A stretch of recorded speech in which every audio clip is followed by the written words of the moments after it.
안녕하세요 여러분. 역사 14번째 강의 시작하도록 하겠습니다. 자, 우리는 저번 시간에 일본의 1910년대 무단 통치에 대해서 공부를 해봤습니다. 역시 마찬가지로 키워드를 중심으로 공부를 해봤는데요. 1910년대 일본의 통치의 핵심 키워드는 무단 통치였죠.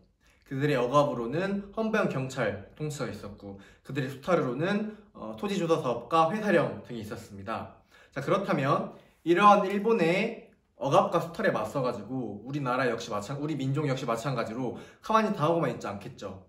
온 힘을 다해서 저항을 했겠죠. 그래서 그 저항 중 하나인 3.1운동과 1910년대 국내 민족운동에 대해서 이번 시간에는 공부를 해보려고 합니다.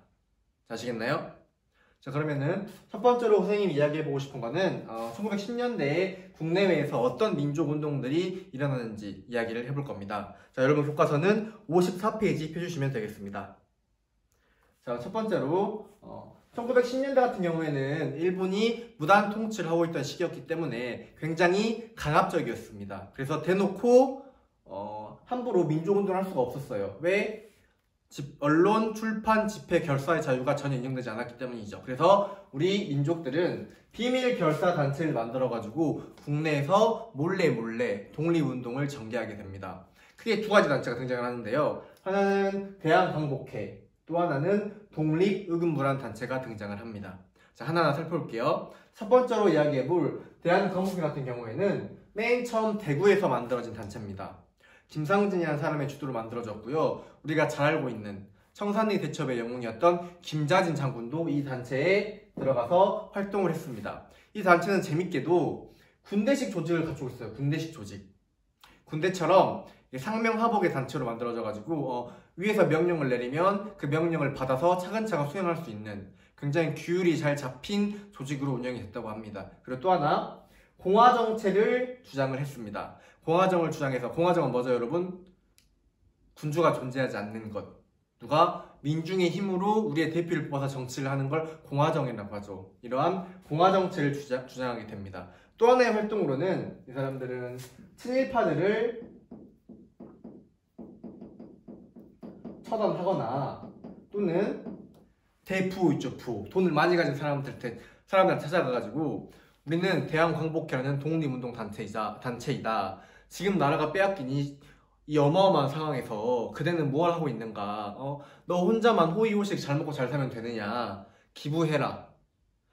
너가 우리에게 기부하면 그 기부한 돈을 바탕으로 해서 독립운동 자금으로 쓰겠다. 라고 협박 아닌 협박을 하면서 군자금을 모으기도 한 단체가 대한광복회라는 단체입니다. 아시겠죠? 두 번째 단체는 독립의금부라는 단체가 등장을 합니다. 독립의금부는 재밌게도 임병찬이라는 사람의 주도로 조직이 됐는데요. 임병찬은 우리가 잘 알고 있는 최익현이라는 사람의 수제자였습니다. 그럼 자연스럽게 위정척사파의 흐름을 이어받았겠죠. 위정척사파는 뭐다? 성리학을 가장 최고의 가치로 여긴 조직이었죠. 그렇기 때문에 누구다? 그들이 모시는 왕, 군주에게 충성을 다하는 게 위정척사파의 특징이었습니다. 이 특징을 그대로 이어받아가지고 임병찬은 누구의? 폐위된 고종의 밀지를 받아서 움직이게 됩니다. 거기다가 이 독립의금부의 특징이 뭐였냐면 복벽주의예요. 복벽. 복자는 회복하다라는 뜻이고요. 벽자는 임금 벽자를 씁니다. 임금을 다시 회복시키다. 즉 고종을 다시 즉위시키는 게 이 독립의금부라는 조직의 목적이었습니다. 아시겠죠? 어떻게 보면은 현재 돌아가는, 그 당시에 돌아가던 시대 상황과 잘 맞지가 않죠. 이때는 일본에 의해서 강제로 근대화가 되면서 군주정이 아닌 어떻게 보면 모든 단체가 공화정체를 주장하는데 여기서는 딸랑 군주제를 주장하는 건 좀 말이 되지 않는 단체예요. 잠시만요. 자, 이어서 국내에서는 이렇게 대한광복회랑 독립의금부가 조직이 됐고요. 하지만 이거는 결국에는 발각이 당해서 무참하게 해산을 당하게 됩니다. 자, 이어서 국외로 넘어가 볼게요. 국외는 여러분 교과서 54페이지 보면 지도가 나오죠, 지도. 자, 지도가 나오는데 선생님이랑 잠깐 지형 공부를 해보면요, 여러분. 자,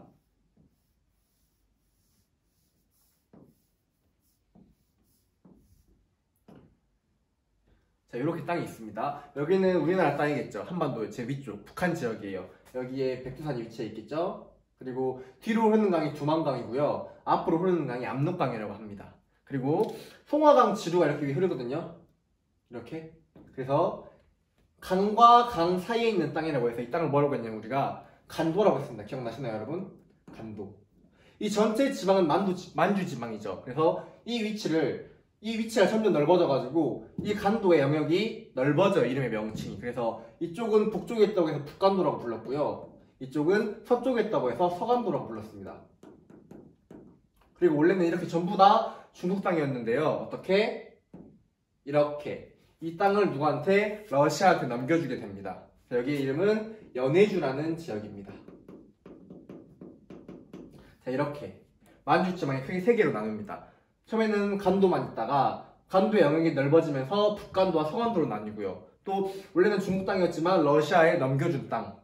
1860년에 베이징 조약을 맺으면서 러시아한테 땅을 넘겨줍니다. 이 지역을 연해주라고 불러요. 아시겠죠? 이렇게 세 개의 지역에서 독립운동 기지 건설을 목적으로 해서 여러 가지 단체들이 만들어집니다. 여러분 단체 이름이 굉장히 많고 암기하기도 힘들 거예요. 우리 역사 공부하는 목적이 암기는 아니죠.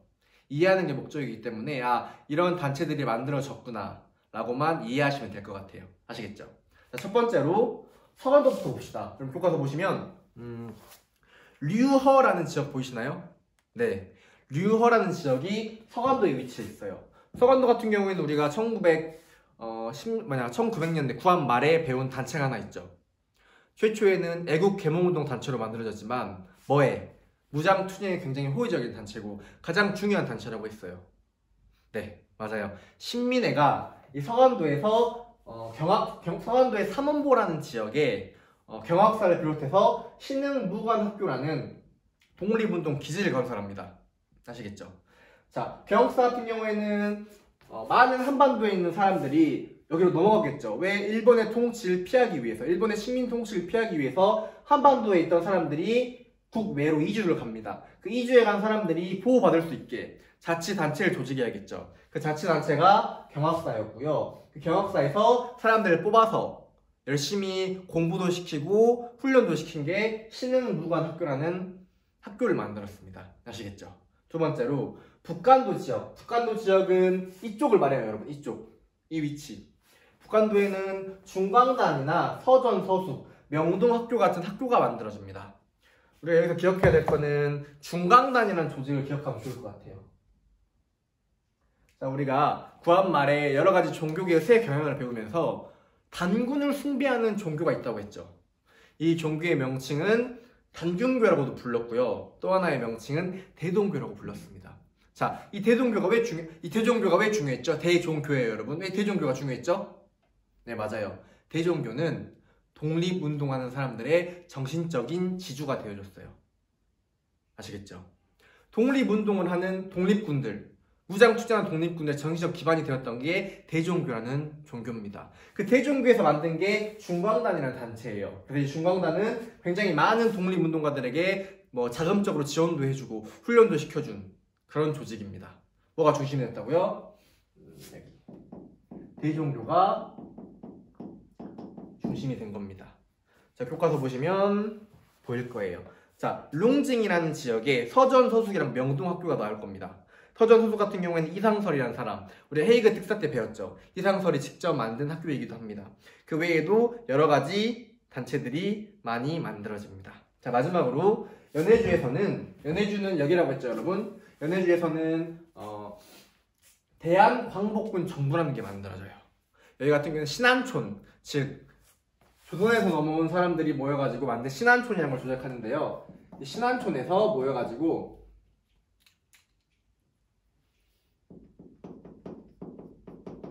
만들어진 게 대한광복군 정부가 되는 겁니다. 이해되시나요, 여러분? 이렇게 국내에서는 비밀 결사가 위주로 해가지고 대한광복회와 독립무군부가 조직이 됐다. 두 번째, 국외로 넘어가서는 독립운동 기지가 핵심 키워드인데 우리 지역을 세 개로 나눠서 흑룡강의 주류인 송화강 기점으로 해서 서간도, 북간도, 연해주로 나눴는데 서간도에서는 신민회가 만들었던 경학사와 신흥무관학교가 있었고 북간도에는 대종교의 영향을 받은 중광단이 만들어서 서전서숙이나 명동학교 같은 학교가 있었고 마지막으로 연해주 지방에는 이 신안촌을 중심으로 해서 대한광복군 정부가 만들어졌습니다. 이해가 되시나요? 오케이. 자, 이어서 두 번째, 오늘의 하이라이트라고 볼 수가 있죠. 3.1 운동에 대해서 이야기를 해볼 겁니다. 3.1 운동. 누구나 다 알고 있는 내용이죠. 여러분, 3.1 운동하면 누가 가장 먼저 떠오르시나요? 네, 맞죠.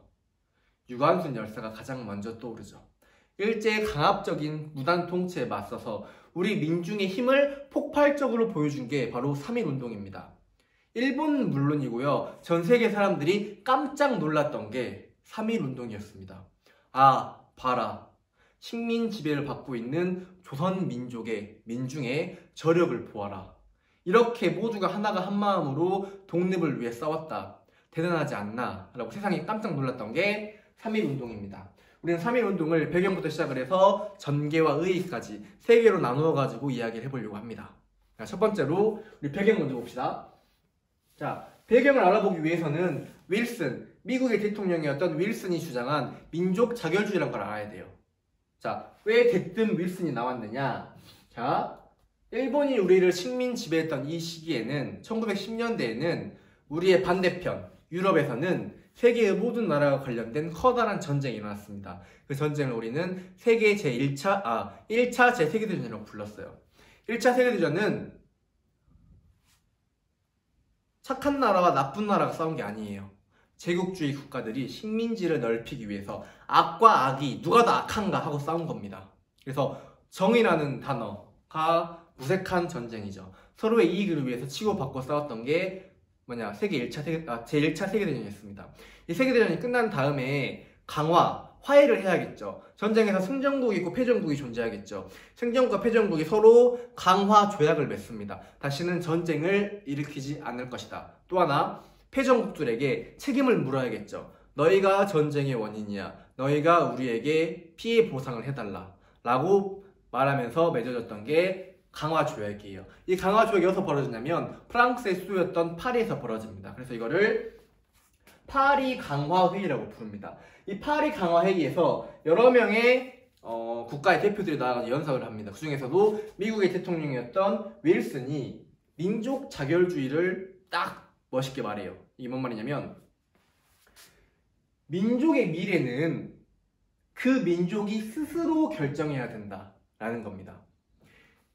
식민지 국가인 나라들한테는 굉장히 희소식이죠.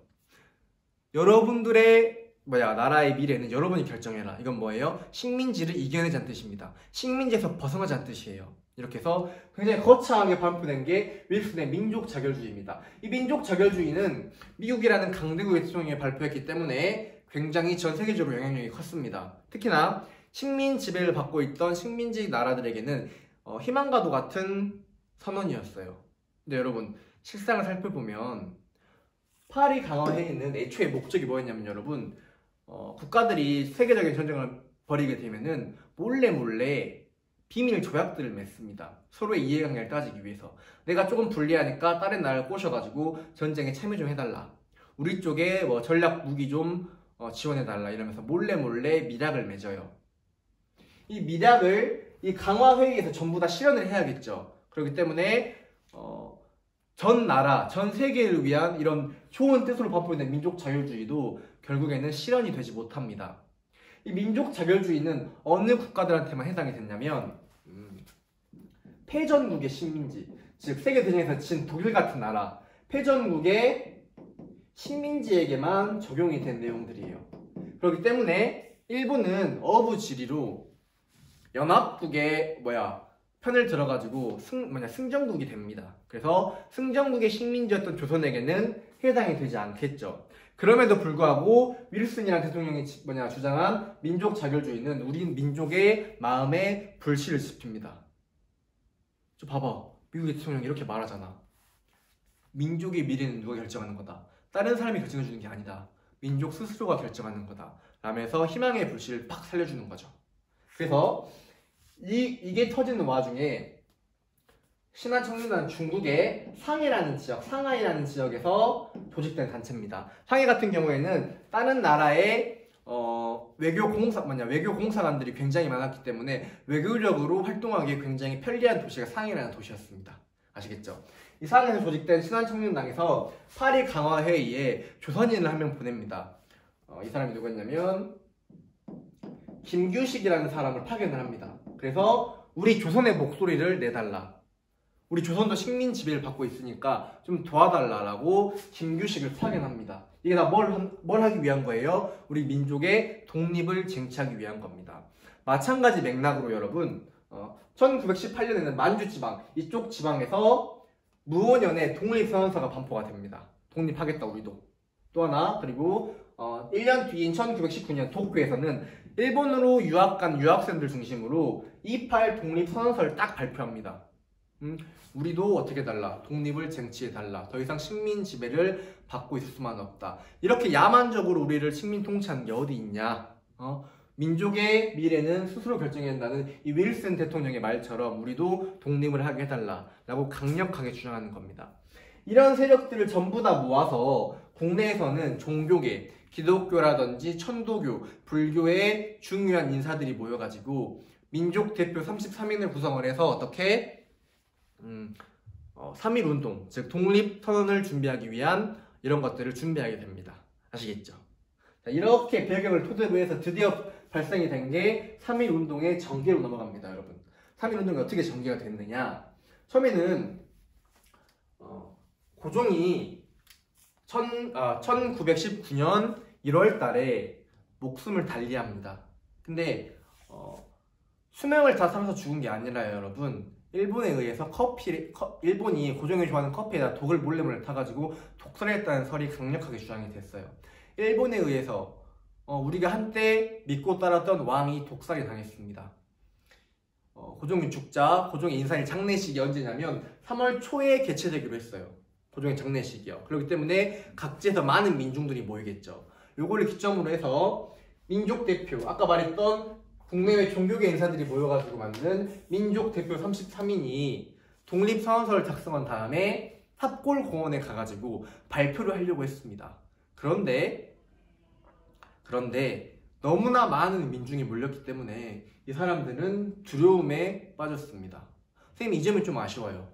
민족을 대표하는 사람들이라면 어떻게 민중을 이끌고 일본에 저항해야 됐겠지만 이들은 평화적인 방법을 택합니다. 그래서 태화관이라는 요리집에 들어가가지고 테이블에 앉아가지고 그들끼리 독립선언서를 발표를 한 다음에 일본 경찰에게 전화를 해서 우리가 독립선언서를 발표했으니 우리를 잡아가라 라고 자수를 해버립니다. 너무나 안타까운 일이죠. 민족 대표라면 민중을 이끌어야 되는데 이끌지 못했죠. 어떻게 보면 지식인들, 엘리트들이 한계라고 볼 수가 있겠죠. 민중을 다 규합해서 하나로 나아가지 못한 이들의 미숙함, 이게 선생님이 굉장히 안타깝게 여깁니다. 아시겠죠? 아무리 기다려도 탑골공원에 아무리 기다려도 민족 대표 33인이 얼굴이 보이지 않자 이 독립선언서를 받아다가 학생들, 여러분 같은 학생들이 중심이 돼가지고 발표를 합니다. 그러면서 펑 하고 터진 게 3.1운동의 시작이에요. 아시겠죠? 고종의 인산일에 모인 많은 민중들이 모이자 탑골공원에서 학생들의 주도로 3.1운동이 시작이 됩니다. 처음에는 여러분 굉장히 평화적인 방법으로 시위가 진행이 됐습니다. 하지만 일본은 이를 무참하게 총과 칼로 짓밟으면서 강력하게 탄압을 하게 됩니다. 여러분 교과서 한 장 넘겨봅시다. 자, 한 장 넘기면 56페이지에 3.1운동의 전개 과정이 사진으로 나옵니다. 자, 사진 한번 봅시다. 1월 22일 날에는 덕숭 대합문, 즉 이때는 고종이 유명을 달리한 고종이 죽었을 때를 나타냅니다. 이어서 3.1운동, 이어서 3월 1일이 되자 태화관이라는 요리집에 모여가지고 민족대표 33인이 독립선언서를 발표합니다. 아쉽죠 좀. 이어서 종로에서 탑골공원에서 시작된 3.1운동이 서울에 다 퍼져나가게 되는 거예요. 그러다가 이어서 4월 15일 날에는 이 독립운동이 도시를 거쳐서 농촌까지 퍼지게 되자 일본이 이를 강압적으로 제압하기 위해서 총과 칼을 비롯해서 비인간적인 방법으로 이렇게 제압을 합니다. 그 대표적인 사건이 뭐였냐면 4월 15일 날 벌어진 제암리 학살 사건이에요. 수원 제암리라는 지역에 교회가 있었거든요. 방송을 통해 가지고 마을 사람들을 교회에다가 집어넣습니다. 집어넣은 다음에 어떻게 창문들을 다 나무로 막은 다음에 교회 안에다가 불을 질러버립니다. 인간으로서 할 수 없는 짓이죠. 이렇게 해서 제암리 주민들을 학살을 합니다. 일본은 이렇게 생각을 했대요. 우리가 강압적으로 잔인하게 총과 칼로서 이들을 강력하게 제압을 하면 겁에 질려서 무서워서 이들이 포기를 할 것이다 라고 생각했지만 전혀 아니었죠. 우리 민족은 더욱더 활활 강력하게 일본에 저항을 했습니다. 그래서 서울에서 도시, 농촌으로 퍼지면서 폭력적인 성향을 띠게 돼요. 여러분 어떻게 했어요? 여러분의 친구, 여러분의 부모님, 여러분의 동네 사람들이 같이 만세 시위를 하다가 일본의 총에 맞아서 죽습니다. 그럼 어떻게 하겠어요? 가만히 있겠나요? 폭력적으로 변할 수밖에 없겠죠. 이렇게 강력하게 저항을 하게 됩니다. 이어서 4월 16일 날에는 이 독립운동이 국내에만 국한되지 않고 해외로도 퍼집니다. 우리 민족들이 이민 갔던 미국이라든지 특히나 위쪽 지방, 만주나 연해주에도 마찬가지로 독립운동이 활활 타오르게 됩니다. 하지만 약 2달간의 강력한 진압 끝에 3.1운동은 결국에는 제압을 당하게 됩니다. 아쉽게도요.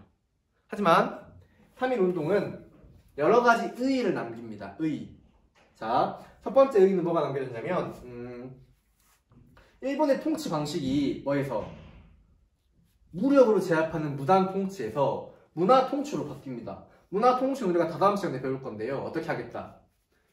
조선 민중을 멍청이로 봤는데 멍청이가 아니다. 어떻게 해야 된다? 더 이상 힘으로 제압하는 한계가 있기 때문에 문화로 이들을 이간질시키자. 친일파를 만들자. 라고 했던 게 문화 통치입니다. 그리고 3.1운동이 벌어지자 모든 민중의 의견을 수렴해서 우리 민중, 우리 조선 식민 민중을 대표할 수 있는 기관이 필요하겠죠. 그래서 만들어진 게 대한민국 임시정부가 수립되는 계기가 됩니다. 또 이어서 3.1운동이 얼마나 강력했냐면요. 이게 다른 나라에까지 영향을 줍니다. 저렇게 약한 조선에서도 일본의 식민 지배를 저항하기 위해서 저렇게 활활 타오르는데 우리가 가만히 있을 수 있겠느냐라고 해서 중국에서는 5.4운동이, 인도에서는 간디의 주도로 비폭력 불복종 운동이 벌어지게 됩니다. 여기까지가 여러분 교과서에 나온 3.1운동의 의의예요. 근데 선생님은 공부를 하면서 이런 의의를 가지고 싶었어요. 3.1운동의 가장 큰 의의는 이런 것도 있지만 뭐다? 드디어 민중이 탄생했다. 이게 뭔 말일까요? 과거의 조선은 뭐였다? 신문제 사회였습니다.